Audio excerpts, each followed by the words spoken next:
Cara, minha vida toda é um monte de perguntas. Não tem problema nenhum. Eu posso perguntar. A fé verdadeira, ela pergunta. A fé que não pergunta, ela é fanatismo. Mas a fé verdadeira pergunta. Ela pergunta: Deus, por que isso aconteceu com meu filho? Deus, por que aconteceu essa guerra aí com tanta gente morrendo? Deus, por que eu pedi ao Senhor isso aqui e não aconteceu? Deus, por que aparentemente os ímpios prosperam e aquelas pessoas que querem fazer o que é certo, elas só levam na cabeça? Por quê? Eu pergunto coisas assim a Deus. Faz parte. Da fé. A fé verdadeira, ela pergunta. Mas o próprio Jesus perguntou, né? Deus meu, por que me abandonastes, né? Desamparaste lá na cruz. Naquele momento ali que ele estava levando sobre si os nossos pecados, a dor era tão grande, né?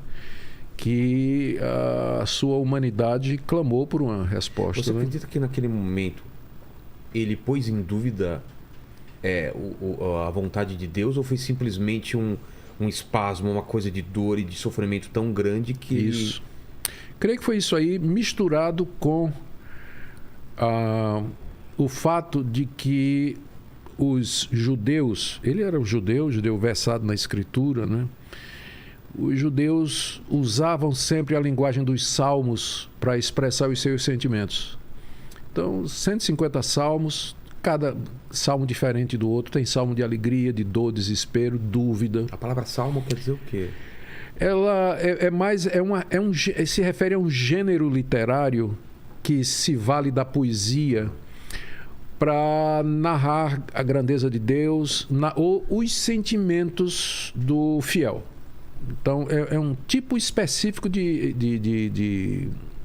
gênero literário, né? Que ele é próprio da linguagem bíblica, mas não é impossível alguém fazer hoje, né? A gente poderia propriamente chamar de salmos alguma construção poética que alguém fizesse, que tem como objetivo falar da grandeza de Deus e tudo mais, né? E Jesus, nessa hora, ele usa... O Salmo 22 é um salmo que começa exatamente o rei Davi dizendo isso. Deus meu, por que me desamparaste? Por que não ouves o meu lamento? Por que o Senhor está distante de mim? Então, o judeu, ele crescia usando a linguagem dos salmos para expressar os seus sentimentos. E eu creio que naquele momento de angústia, o judeu Jesus se valeu do Salmo 22 para expressar toda a dor, o que ao mesmo tempo bate com aquilo que a gente lê no restante da Bíblia, que ele foi feito pecado por nós. Ele não conhecia pecado. Ele nunca pecou, não tinha essa experiência como a gente tem do que é o pecado. E na cruz, toda a carga de pecado foi lançada sobre ele. Então, ele ali recebeu o castigo que era, para mim, quem devia estar pendurado naquela cruz era tio Nico, pendurado ali e ainda mais chicoteado muito mais, né? Era eu que era para estar pendurado ali. Mas ele foi no meu lugar. E é por isso que eu posso agora chegar para Deus e dizer: Deus, eu creio que o Senhor me perdoa, porque a minha culpa já foi paga. Porque Deus não pode perdoar de graça, Rogério. Como assim Deus perdoa de graça? Ele seria injusto. A gente fica revoltado quando um juiz inocenta, né? Um bandido. A gente tem um senso de justiça. Agora imagine a Deus inocentando todos nós que somos bandidos. Deus simplesmente fecha os olhos e diz: está tudo... Mas como assim? Deus não pode fazer isso, ele é justo.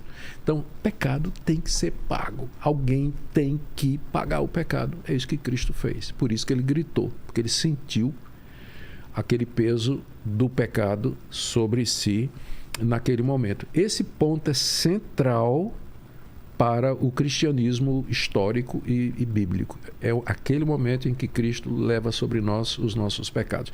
Eu diria para você que é isso que faz o cristianismo distinto de todas as demais religiões.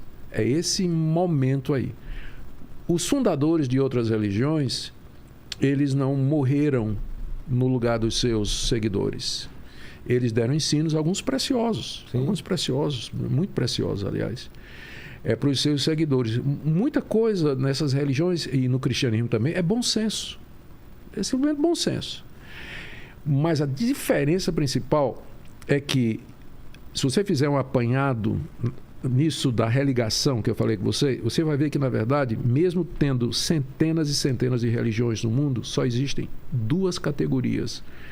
Uma categoria, aquelas religiões em que o ser humano faz alguma coisa para se religar com Deus. Para se religar com Deus. Isso aqui é quase um remédio que contou para as pernas inquieta. Meu pai tem isso também. Nossa, cara. Toma, chama perna inquieta mesmo, né? É perna inquieta. Não deixa você dormir, viu? Eu sei, meu pai fica chacoalhando. Mas com o remedinho daqui a pouco eu vou tomar. Vai ficar legal. Mas eu voltando. Só tem duas categorias de religião. Uma em que o ser humano ele tenta a religação com a divindade pelo seu próprio mérito e esforço. Eu faço, eu mereço, eu ofereço. Boas ações. Tudo. Isso aí.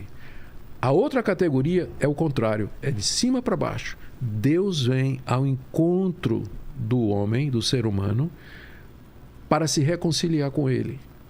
E só tem uma religião em todo o mundo que ensina isso, que é o cristianismo histórico. Um Deus que veio e que se deu pelos seus, levando a culpa deles, de forma que eles agora podem ser livremente perdoados e ser religados a esse Deus aqui e no escatom, no futuro período que nós já falamos aqui, descrevemos como um novo paradigma.